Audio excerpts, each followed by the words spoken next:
Whether you teach online as an independent contractor or as a complete freelancer or a combination of the two, there are obviously some really important things that you will have to keep in mind throughout your career. As a self employed individual, we have to make sure that our finances are always being tracked. So, for the next few minutes, I'm going to show you how to create a very simple income tracking spreadsheet using Microsoft Excel. Once you create the spreadsheet, it will not only give you a better idea of how much you're making each month from each platform, but it can show you where some of your income earning pitfalls would be and perhaps may give you some ideas or new goals in terms of whether or not you may want to make more money on one platform or another. This spreadsheet will also serve as a vital tool when you file your income taxes. To better help you keep track of each step, I will be adding chapters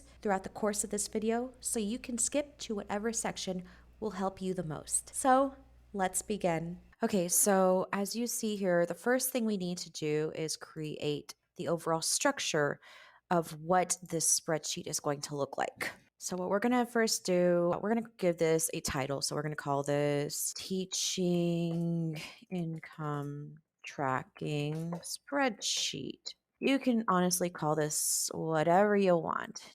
So now what the next thing we're going to go ahead and do is we need to add some categories. So the first thing we want to go ahead and add is the date category. Okay, we're going to go ahead and add school A, school B, and maybe you have two independent students. So we're going to have student A and student B. We're going to keep this really simple. And then what we want to do here is we're going to add daily total. Stick with me here. I'm going to go ahead and merge this. So as you see, I highlighted this first part here. We're going to go ahead and go here to merge and center.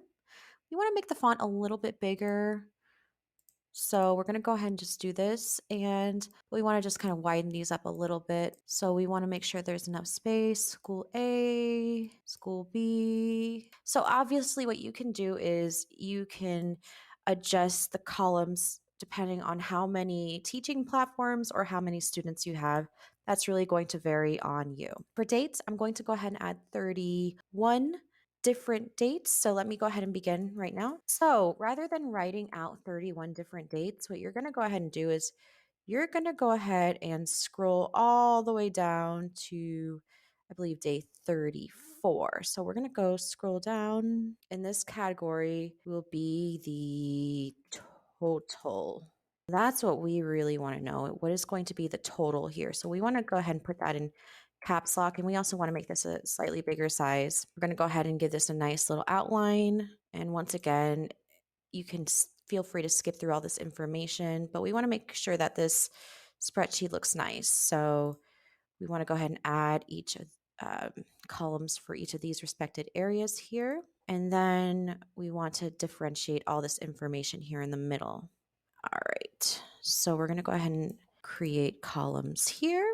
And then we're going to go back to this total section, and we're going to add thick borders, and then we're going to create some more columns. So basically we're organizing all this information. We want to create it, make it nice and neat. And then what you can do to do some color coding, you can go ahead and give each of the days, for example, each of these respected days their own set of colors. So maybe, and that might be easier for you to see once so you don't input the wrong information on each day. All right, looks good. So let's give this a nice color, light blue, maybe the shade of blue. I think that'll look good. And then for daily total, I want to give this its own respected category. So I want to give this a nice bold outline because that's what we want to differentiate. And then daily total, we can also do that color. So let's get to the meat of this. So what you want to do for each of these schools, it's very important that you input the rate. So maybe school A, you get charged $9 per class. School B, you get charged $12 a class. Student A might charge you $50 an hour, while student B might only charge you $25 per class. But let's break down how much we earned per day. So let's say the first day of the month, you taught 7 classes. So what we do is we do equal 9 times 7. You see, you earned $63 from that day. School B, it might have been a quieter day. So maybe you only taught 4 classes. So what we go back is we want to do the equal sign first because that's the way that the equation will start to work on Excel. So maybe you taught only 4 classes. So we'll see we made $48 from school B, and student A, you may have only taught 1 class with them. So we want to go ahead and put the equal sign here. And basically, you're going to get the hang of this. Make $50. And then student B, they had you for 2 back-to-back sessions. So maybe what we'll do is you had 2 classes with them. So now what we can do here, we can highlight each of these classes here, and we're going to put the sum. We see that we made $211 that day. And what you can do is if you want to put this in the currency format, just select the dollar sign, and that's really nice and organized. One thing that I do want to add is the total here. So the same principle here, you're going to drag this all the way down from the daily total for each day because you want to know what the grand total is for each of your classes. So you want to put the sum here. It should reflect. Let's make all of these bold down here. So what you want to do now is you want to drag the figures down here. You want to put it here towards the end. Everything should line up. Student A, you're going to repeat the same. So you're noticing a pattern. So I'm going to go ahead and skip until you can see what I'm doing. So just stick with me. It seems tedious, but this is a step you're going to want to take. Now let's go to day 2. Maybe day 2, you earned, again, it's going to be $9 for class. You want to do equal 9, but maybe this day was a bit of a quieter day. So you only had 3 classes, 27. And then for student B, maybe this was a bit of a better day for you. So maybe you actually were able to teach 6 classes. So you want to go back to that equal sign always. So 12 times 6, it's going to show you your amount. Student A, you may not have had any classes, but maybe student B, you did have classes. So then maybe you only taught 1 session with your students. So then you do 25 times 1. So literally, remember, each of these figures is going to have the rate per class. We want to go ahead and repeat this pattern, and we want to drag this figure here. So you want to add equals sum B4. You want to drag this to E4. That's going to give you your rate. So you want to repeat that same type of sum pattern. You want to keep repeating that figure, and you're going to see that the numbers are going to auto-populate. So now here we see that F11 to F33, we've made so far $335.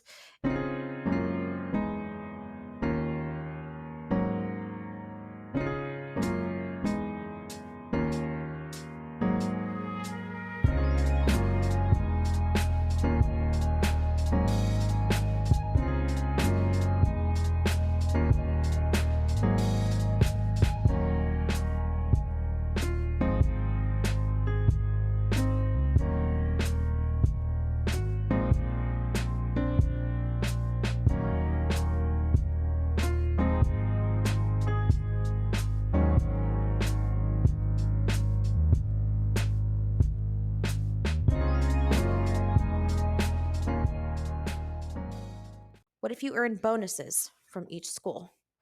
I want to add that category here. So we're going to create a new line item category. We're going to call this one bonuses. And we'll make that bold. So, and you'll know this depending on what kind of incentive your school offers. Maybe by the end of this month, you earned $50 in bonuses. With school A, you earned $30 in bonuses with school B. So here at this line, you want to know what the sum is, and you're going to do this figure here, colon, to this figure here. if these are the only areas, and you're going to close that up, $80. And then what you can do here is you can make a grand total. We really want to emphasize these figures. So what we can do here simply, we are just interested in knowing what this grand total happens to be. So we want to go ahead and create a bunch of lines. We want to merge these cells together. As you see, I highlighted everything. You don't have to get this fancy, but the most important thing is you know how much money you're actually making per month. So now what you want to do is you want to go ahead and add the total sum figures here. You want to add the sum here from these two lines. How much did you earn without the bonuses? And how much did you earn with the bonuses? And that's going to give you a really nice idea of how much you've earned so far each month. All right, so now you have a pretty good idea of how much you're earning. If you want to create a new spreadsheet for the month, we can also call this one June 2021. And we want to call this one, we want to rename the spreadsheet here June 2021. And if we find that we're at the end of the month, you're going to go to this column below. You're going to create move or copy. You want to create a copy and you want to move this right here so it can show up in order. And this is what I do. So now you literally have a clone copy. And the benefit of doing this is you can edit the name, and maybe we'll change this to July 2021.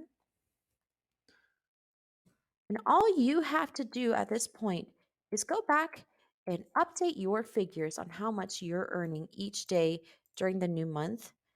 You did the hardest thing by creating the basic spreadsheet for yourself. All right, everyone. Well, there you have it. That is a technique I use to track my income from the multiple teaching platforms, schools, and students that I work with every single month. As an independent teacher, it is imperative that we keep track of our finances. We can't always rely on our teaching schools to do this for us. And by doing so, we become more empowered to know really what our teaching worth is. If you liked this video, please go ahead and give it a thumbs up. If you have any questions for me, please put them in the comments. I'd love to answer them. But otherwise, if you enjoy content that is about tips for online teachers, please feel free to follow my channel. I hope you have a wonderful day, and I look forward to seeing you again. Goodbye.